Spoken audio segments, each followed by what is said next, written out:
Hello and welcome to episode 3 of the Popsicle Games Podcast, a podcast on the love of making and playing video games.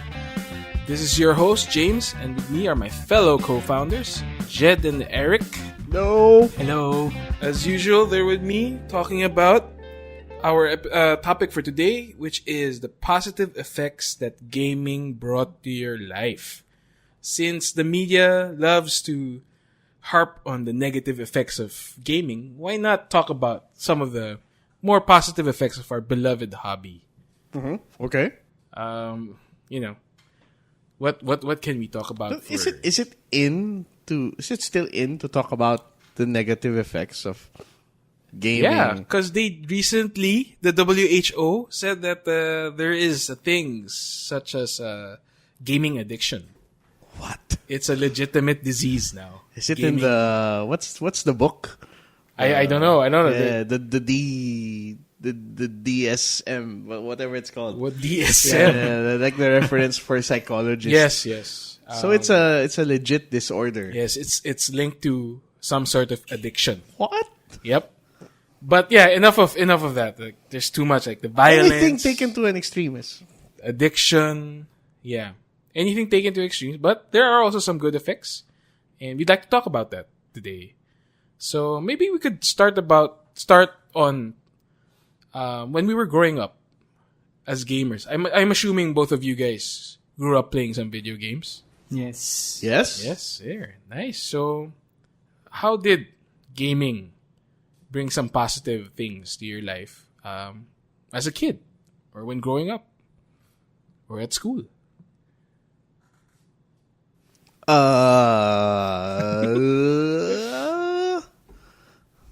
don't know. What did gaming do for us?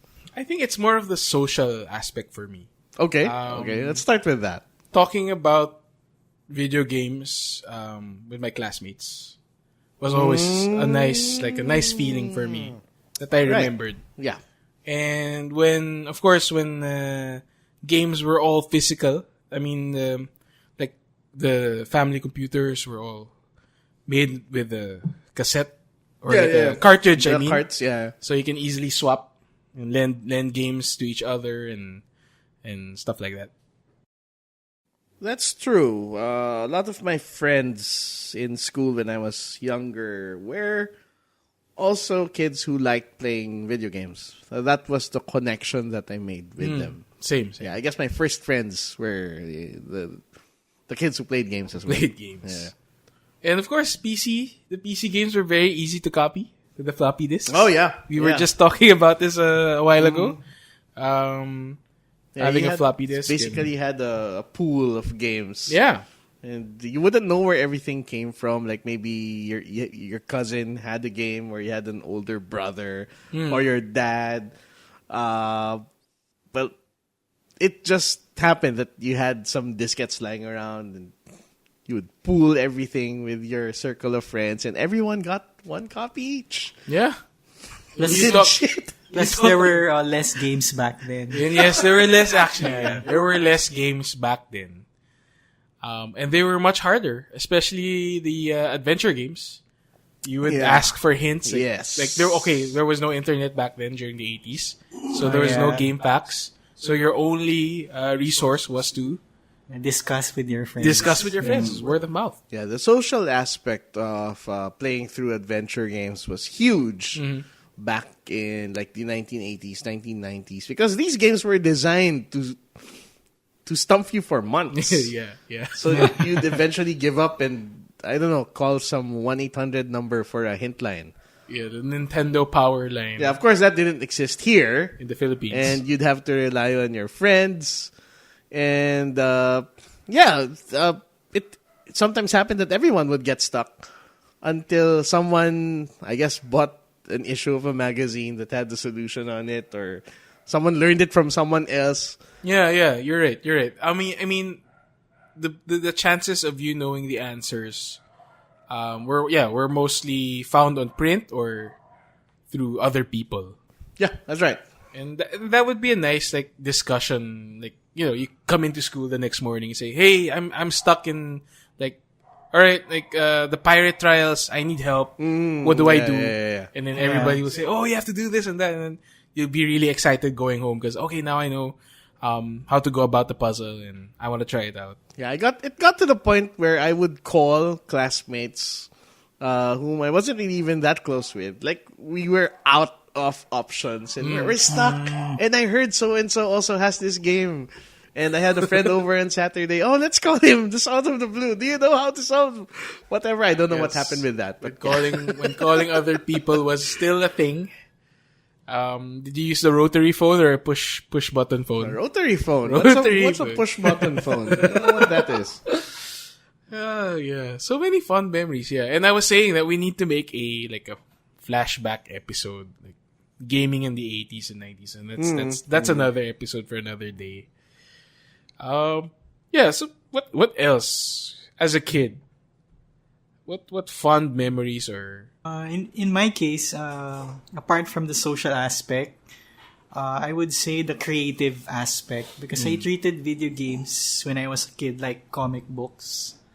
It's one of those things that got me inspired into doodling cartoons, copying Mario, Mega Man, and learning to draw. So I would say it had a huge impact on my creative side. That's cool. I mean, yeah, it's rarely talked about that games inspire people to do something in the future. I mean, something for their career at least. Yeah. And there's the entertainment aspect of it, of course. And I guess the challenge of playing through a game.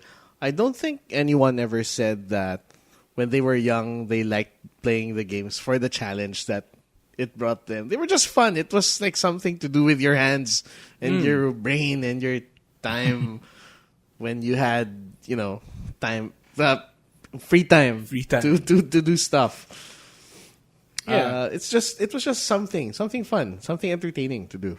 It's always nice, like, well, my mom, at least, when I'm sick, she used to buy me games when she comes home. So that makes me feel better, at least. Like, I remember fondly, I got a copy of Monkey Island when I was sick. Was it the CD version? No, it's just the disket, the floppy disk. Yeah. Okay, wow. So I booted it up and said, "Whoa, what game is it? What's Monkey Island?" I booted it up and you have that beautiful music playing the Monkey Island theme song, and that was one of my very fond memories. For gaming. And yeah, one more thing. I also remember because of games. I used to play like it's something like D&D that I do with my classmates. Like, okay, I'd narrate. You have to go through this dungeon, and then to resolve the attack or whatever, we'd play rock paper scissors. Oh yeah, we used to do that as well. Yeah. And that kind of inspired me to do that because of all the games I've been playing and stuff. So it was cool.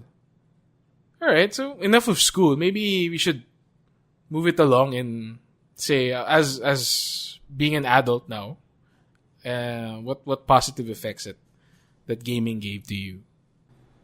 Maybe the how about the technical side where we learn to upgrade our hardware just to run the newest games. That's right. Okay, going back a little, to run a game, especially a heavy memory game, you need to go into the auto exebat and type away some stuff. Modify. Oh yeah. That's a different thing entirely. Actually, balancing your system memory. Yeah. So you can run a specific game. That was terrible during the 1990s. If anyone remembers EMS and XMS on top of your 640K in your sound card, in your sound card. But yeah, getting into hardware, I learned how to install, stuff into the, what do you call those things? CD-ROM drive slots and stuff into the drive base. Yeah. Because of games. Yeah. I started out with a 386 with a PC speaker. and I bought a second-hand. I don't know if it was a Sound Blaster card or some kind of knockoff from one of my classmates, and I had to learn how to install it. Open up the computer. That kind of helped me also to learn how to use computers by playing a lot of games on the PC back then.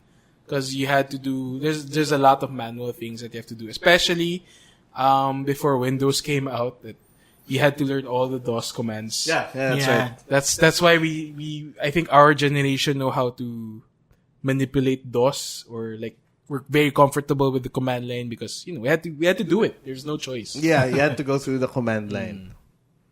And then growing up again, like using the computer. Eventually, when the computer replaced typewriters, we were very equipped already.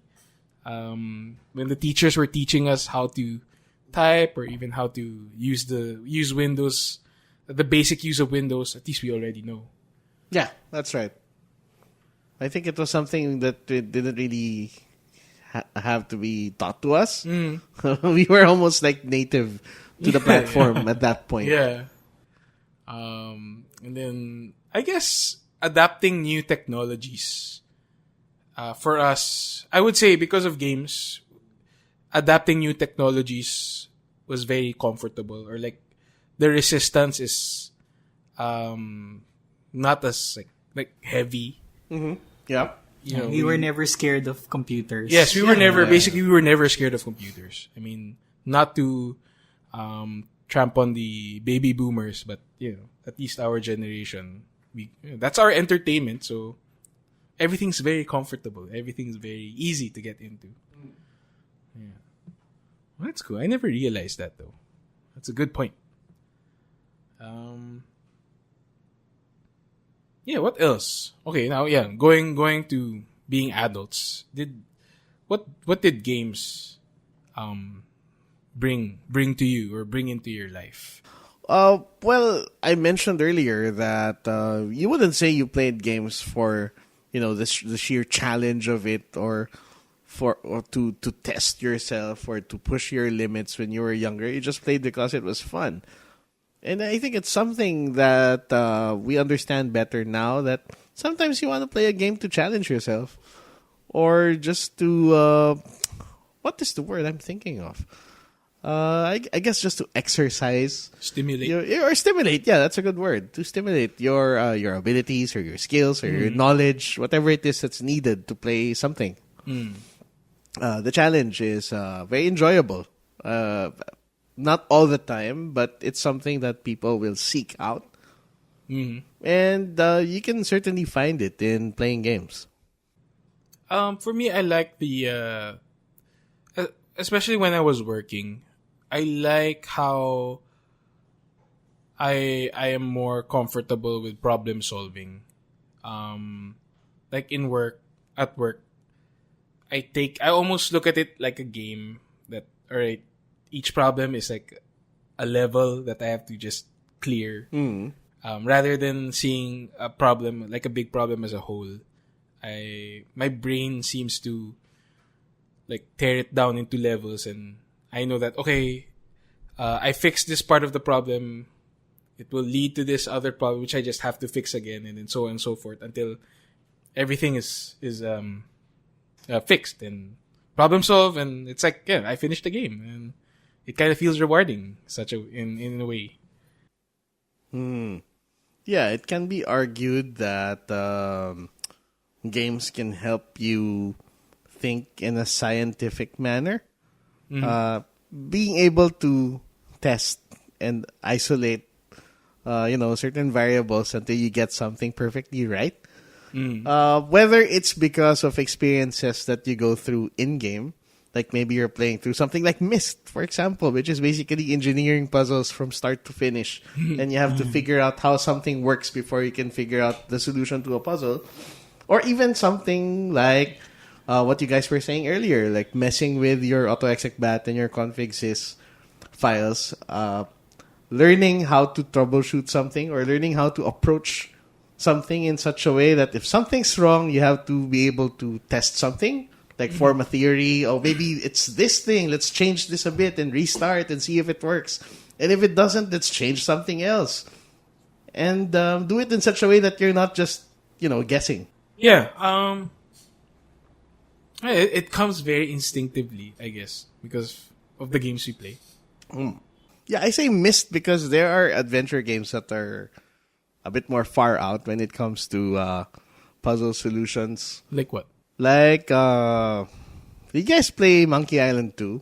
Yes. Yeah, there's a part there where there's a waterfall and you have to turn it off. There's a valve. Yeah. I don't remember that part. Yeah, you guys remember that? Yeah, I remember there's that a part. valve, but you don't have a tool to manipulate the valve. Okay. So what you're supposed to do is you have to go to this bar where there's a monkey playing the piano. You need to find a banana from somewhere else. You need to use it to distract the monkey, and you have to grab the monkey, go to the valve, and use the monkey as a monkey wrench. Oh. Okay, those puzzles made no sense. So Yeah. I'm not talking about those puzzles. Okay. Yeah, I mean, okay, going back to problem solving, I think I was able to also. I'm kind of proud to say that I like to deduce things, and I don't know. It helped my deduction instincts or whatever you call it. It made it sharper, I guess I would say, because you try to notice all these small details. Like when you're playing a puzzle or an adventure game, you have to try to find at least the smallest connection to whatever problem that you're trying to solve. Yeah, that's right. And that kind of helped me in life. Like, it's easy for me to deduce stuff, especially on TV. Like, it's easier to understand the plot, or I can foresee the ending of Who killed the guy? Who killed the guy? Yeah. Unless it's really far fetched. So you've become more critical and observant. Yes, basically. That's right. Became Batman. Yeah, alright. So, some nice real life skills translating from gaming into real life. Yeah, and of course, I guess it's a good opportunity to talk about us forming the studio, Popsicle Games. Because we love playing games, we decided to make games. And it's not really not a natural step, but for us, we are now making video games as a living. It's something that comes from talking about something, a lot. When you get to talking about games, eventually you arrive at the point where you'd be discussing how to make something better or what went wrong with something. What mechanics could you have fixed, or maybe it's the other way around, that there's a game that's so good and you'd end up saying, how did they do this? Or how did they come up with this idea? And you'd start thinking back and you'd start trying to imagine how it was all put together. It's like the kid who's so curious, like for example about some toy they have, like a remote control toy, that they take it apart and see what's going on under the hood, see what's happening, all the wires and stuff. And I think that's the kind of attitude that I eventually developed about games. Like, I played games so much that I eventually wanted to take them apart and see how they worked inside and how everything was put together. So the curiosity. Yeah, the curiosity, the creation aspect of it. How was it developed? How did people imagine this thing to be? And everything that comes with it. The balancing and, technical stuff. Yeah. That when I was a kid, I wouldn't think. I did not develop that curiosity until much later in life. More on the adult side, or when I was an adult already, that I became more curious in games. I would say I don't know. I had this weird moment that I could tell you that I think right after college is when I took video games kind of seriously and really understand. Okay, these things or this form of media is much more complicated or much more complex as just merely entertainment for me or disposable entertainment. That I really looked at the video games as a more complex medium, basically. Mm-hmm. Yeah. Since we have the internet and it's easier to communicate with fellow gamers, have you guys forged friendships through gaming?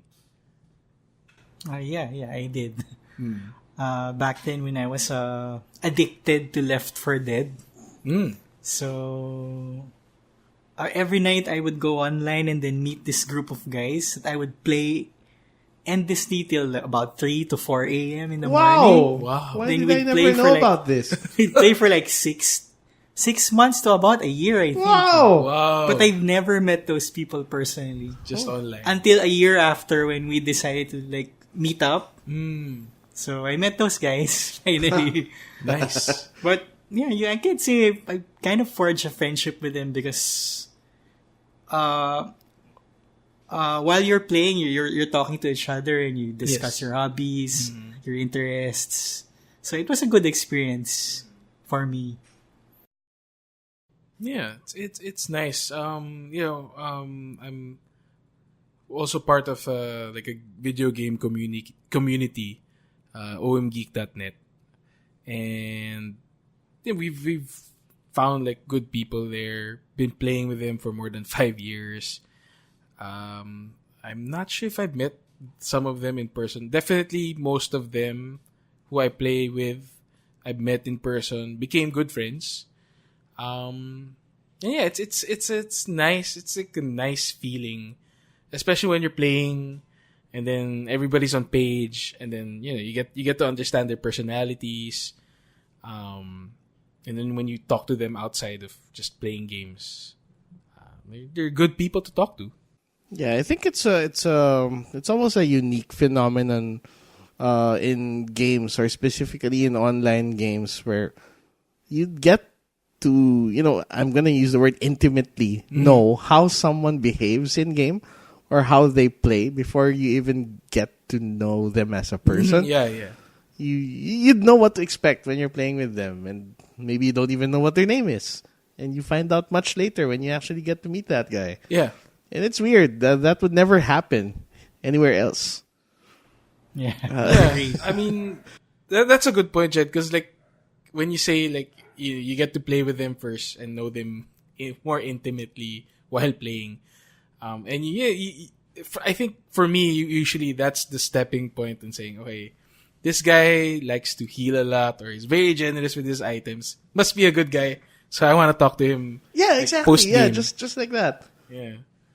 It reflects your the attitude. I mean, I guess like if you're super competitive and like aiming for all the kills and you want to be on the top board regardless of what you're doing with the team, and then that's somebody you kind of don't want to talk to. But if you have like if a teammate who's very supportive or helping you out, then yeah, it's very telling of their personality. Yeah. I used to play semi-regularly with someone whom I've never even met. I don't remember their name anymore. I played online Street Fighter with this person. I have to check my friends list to see what this guy's name is. Uh-oh. But playing a game with someone makes you get to know them in a manner that's different from just talking to them or spending some time with them. Like even just the knowledge that, oh, this guy has consistently counter-swept me every time they block my sweep. Means they're on point, they're ruthless, they take every opportunity they get. It's something you get to expect. It paints a picture of this person in your head before you even meet them. And now I'm looking forward to, looking up who this guy is. I have to reconnect. Yeah. I mean, It's really, I don't know if it's unique to gaming, but something special at least. Because gaming is also very now especially a very social activity with a lot of course you have the single player games, but mostly the multiplayer games tend to involve more than two people playing together. Like MMOs have guilds, games like Destiny, The Division, really promote people coming together and playing together, cooperating, and going through difficult content. And then after that, you guys celebrate because you've completed a dungeon or a raid, and leaves a really good feeling afterwards. Okay. Becomes some sort of bonding. Bonding, I guess, yes, exactly. It's like you've gone through something very difficult together, and you've strived to finish or really dedicated your time to finishing that content. It's kind of cool. And yeah, speaking of difficult content, learning perseverance through games, I guess this is a thing. Would you guys say? Yeah.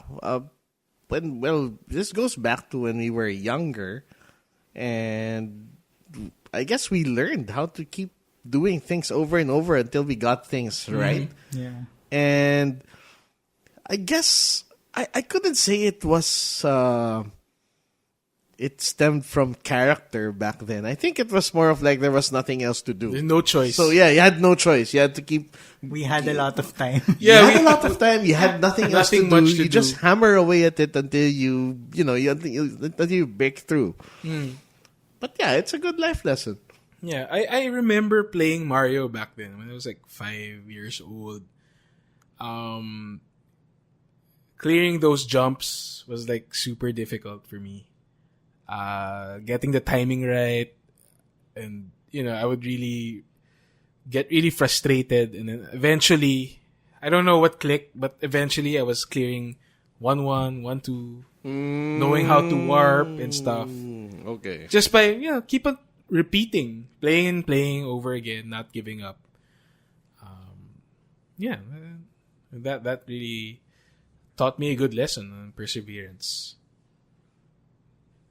And I think especially now, earlier this year, getting into fighting games really helped me reinforce that lesson.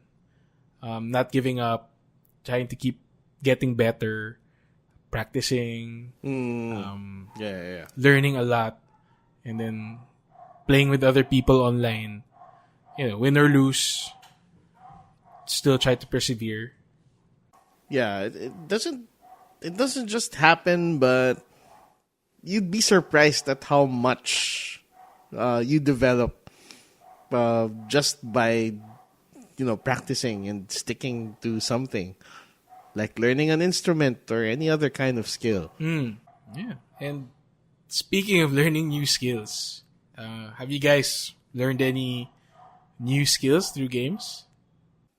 Are we talking practical skills? It could be practical. Could be, I don't know, life lessons. Yeah, what's a life lesson that Skill. Well, it definitely improved my hand-eye coordination. Oh Yeah, yeah, like, absolutely. yes. Yes. Reflexes. Yes. Yeah, reflexes, decision making.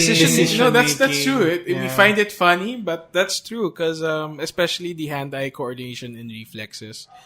When you're driving in real life, I tend to react faster.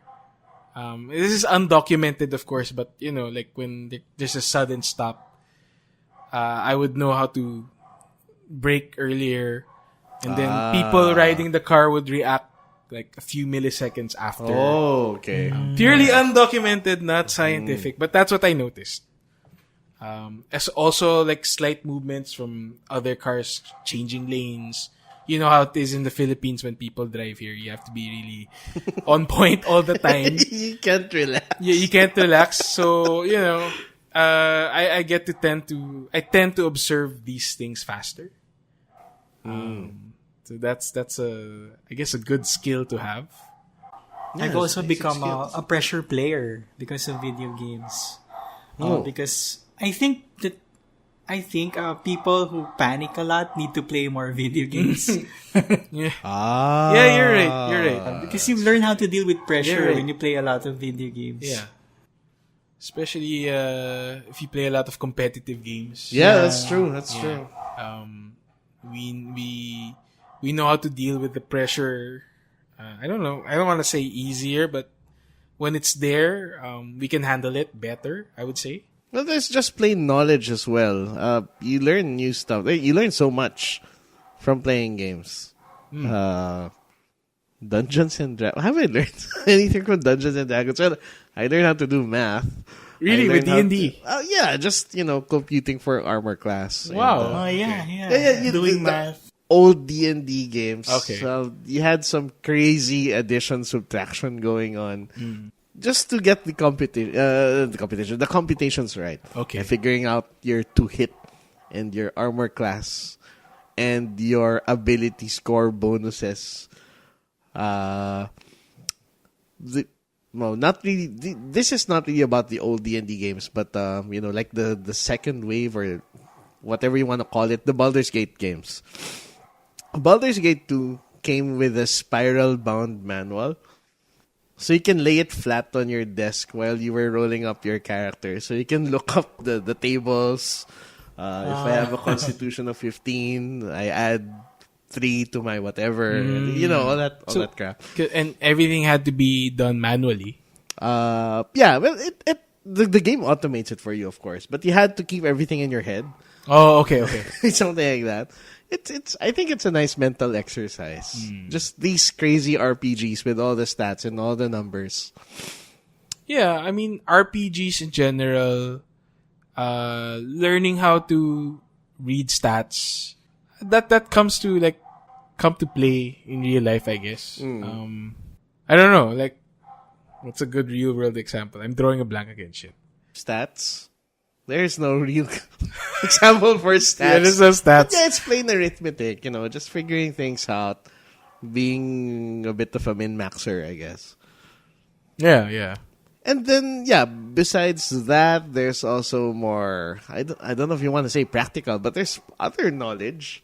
You learn history from playing Assassin's Creed. Yes, I was gonna bring it up. Yeah. Assassin's Creed 2 was my favorite. Yeah, you learn all these historical figures. Yeah, I knew the Borgias were like a bad lot. The Borgias. The Borgias. Yes. And then the TV show came out. So, hey, it's that guy. So you know the Pope. The Pope, especially. Adventure games in particular had some really interesting writing. Some of them.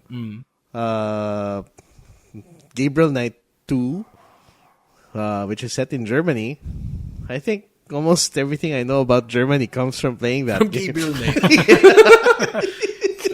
At least.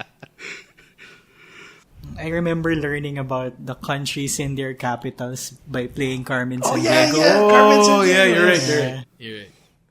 Yeah, stuff like that. Where in the world is Carmen Sandiego? Where in time? When in time? Mario is missing. Mario is missing. Mario's time machine. Discovering competition. It's noted here in our show notes, but I think you added this, Jed. Oh yeah. Yeah, well, you guys brought it up earlier. You learn how to be graceful under pressure. And being able to stay competitive. And this is absolutely not unique to video games, of course, but for someone who was never really into sports like me, it was a good opportunity to, test your skills against someone of equal ability and being able to compete. Yeah. Just a chance to compete. Yeah, a chance to compete. See how well you do against someone at something that you think you're good at. I think it was a very good opportunity for me. Although, of course, the competition didn't come until online became a thing. Yeah. I think it was shooters mostly, first-person shooters. Now we're playing Overwatch and playing Street Fighter and fighting games and shooters.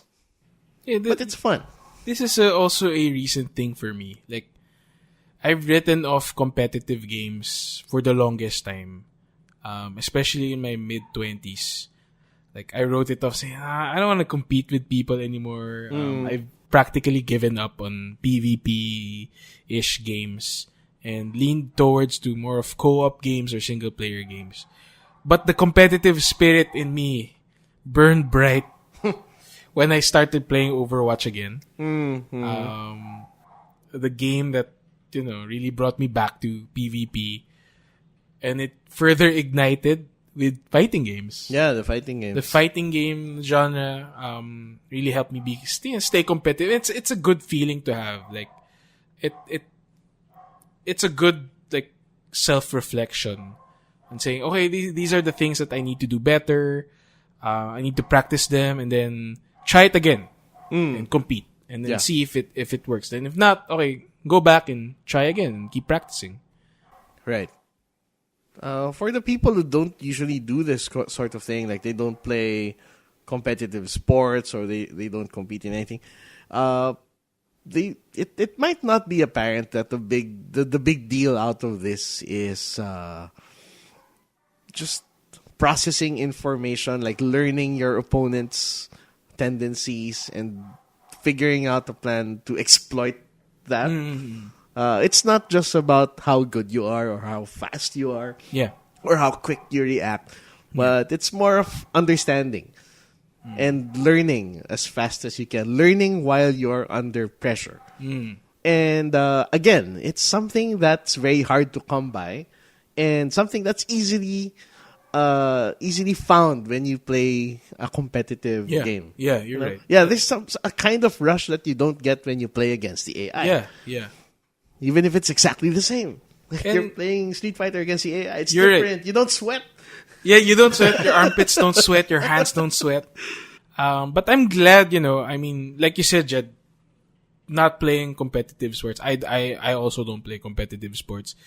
And I'm glad that we have this outlet to at least have a way to be competitive. Yeah, absolutely. And people are doing it professionally now. Oh, yeah. Well, that's a whole other level. These young people going another out topic there, for not another even day. in their 20s and playing for a living. And I also noticed, I guess during my mid to early 20s, I was still working for the family business. That's why, I don't know, I didn't need to be competitive in my life also. Not like right now that we have our own studio and startup. And, you have to be competitive in this field, especially in the mobile gaming. You need to be competitive, and I guess that's why it's one of the reasons that helped me bring back that competitive spirit. Yeah, they've called the App Store a Shark Tank.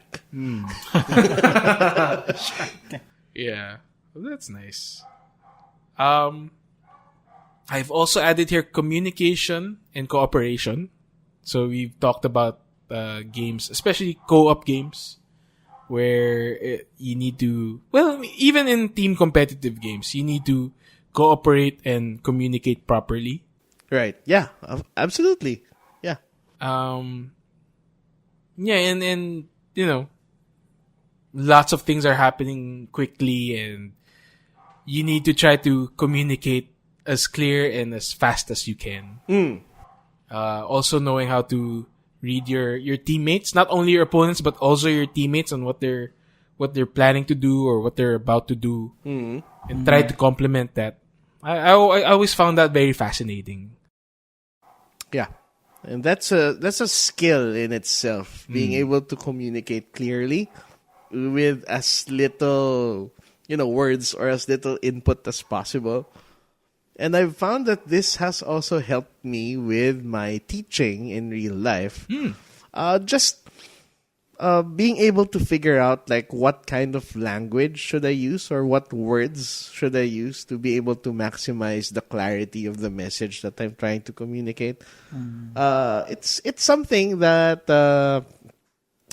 I guess it's a point of pride that I hold. That it's something that I learned from playing cooperative games or online games with other people, and you'd have to communicate properly, and you'd have to be fairly concise. So you've developed empathy. Yeah, that too. Sure. We should play this game. Have you heard of? Oh my God, I forgot the title.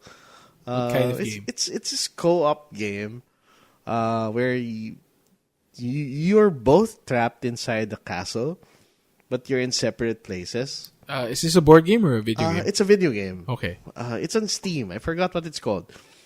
And there are puzzles that you have to solve to proceed. But the clues for your puzzle is in the other person's room. Okay. So you'd have to describe everything. I'm seeing okay. this thing on the wall. It looks like a cross. It looks like an upside down duck. Something like that. Okay. And you'd have to cooperate. You'd have to talk through the whole Talk through it. puzzle. Yeah, this reminds me of escape room, the real escape room style. Escape rooms. That's right. And right.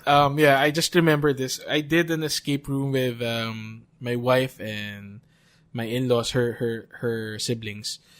And it was a unique experience because none of them play video games. Well, they play video, but not as much as I do.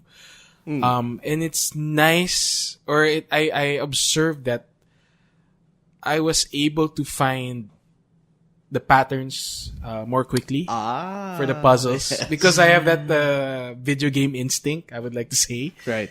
So it's easier for me to see the patterns and say, okay, I think we need to do this and that. This will solve the puzzle, and it's nice. It's a nice feeling to have.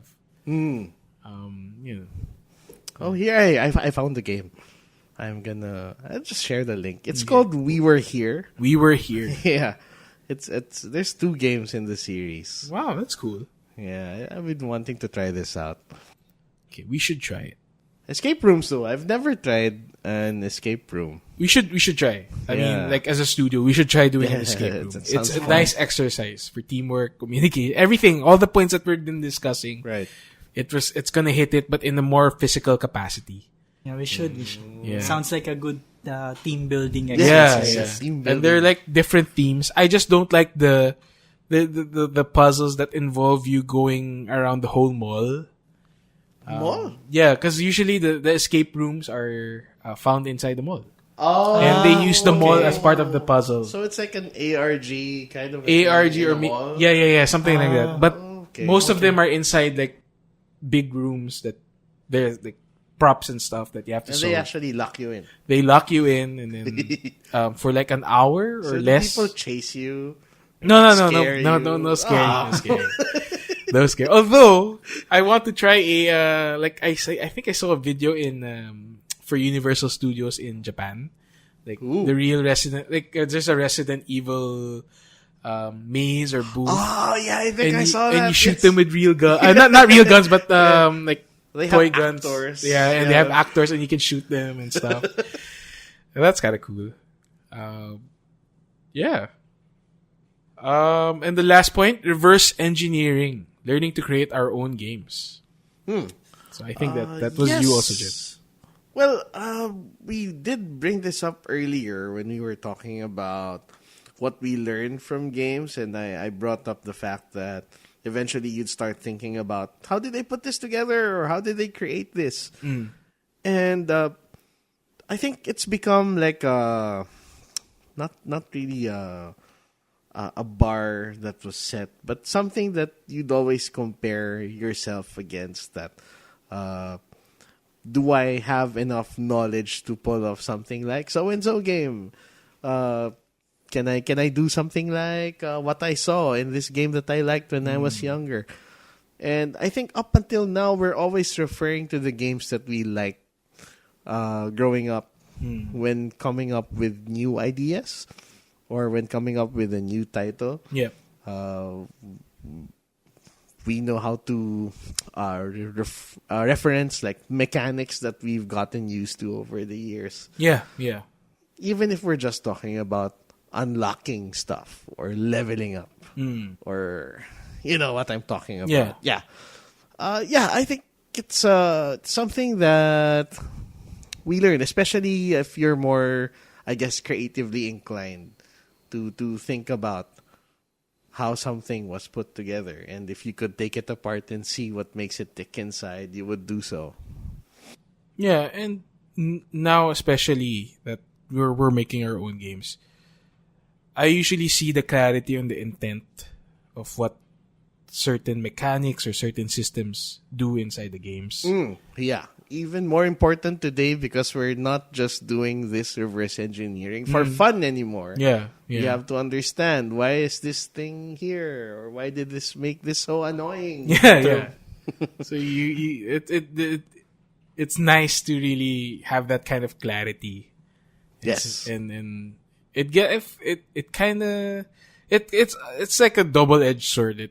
It sometimes helps me enjoy the game more, but sometimes it also hinders the enjoyment because I know why they're doing this, and I'm kind of angry that I'm still playing this game because they're like either artificially inflating the content to make me play longer. Oh yeah, you can see that. Oh, these guys are stringing me along. I can see through your stupid tactics. You can see this is the same map. We just changed the lighting. Yeah. You're using the same assets. It's lazy. Just kidding. This is a palette swap. Palette swap. Yeah. I mean, it really does. I mean, I guess this should be another episode, but again, it working with games. I would say in general helped me enjoy the games more. Not just because of reverse engineering, and I guess also understanding the intent. And mostly I can empathize with the developers now. I mean, we don't make big AAA games, but we have a clue on what the process is. And yeah, it makes me further appreciate playing all these games. When you grow up with games, it's not very easy to understand how much work goes into stuff that you see on the screen. But yeah, eventually we got there because we tried doing the same thing. I guess it's like people studying film. They watch a movie and they learn how to spot like what a bad cut is. Or this movie was poorly edited and other people wouldn't know. Yeah. But that technical knowledge also allows them to appreciate things that other people wouldn't spot as well. This is a nicely framed shot. Or the dialogue here was very good for, for television or for a movie. Something like that. That's a good comparison. Yeah. I always remember saying that, because especially my parents telling me, they would ask me, especially during the long weekends, what have I been doing in my room all day? Leveling up. Playing video games, basically. Okay. XP. Leveling up my character. And they would say, what? You wasted all your time. So I said, this is my job now. I need to play all these games to really understand. I mean, it's an excuse also, but it's partly true. There's so many games to learn and to study. I need to know what's like in right now so we can apply it into our own games. Partly true, partly an excuse, but it's like, I like to say that it's like telling a chef not to eat too much That's food. true. Yeah. You can't be a chef without eating. Because you need to learn you need to know all these tastes and flavors for you to put it into your own dishes. So that's my perfect analogy. People understand. Okay, I get it now.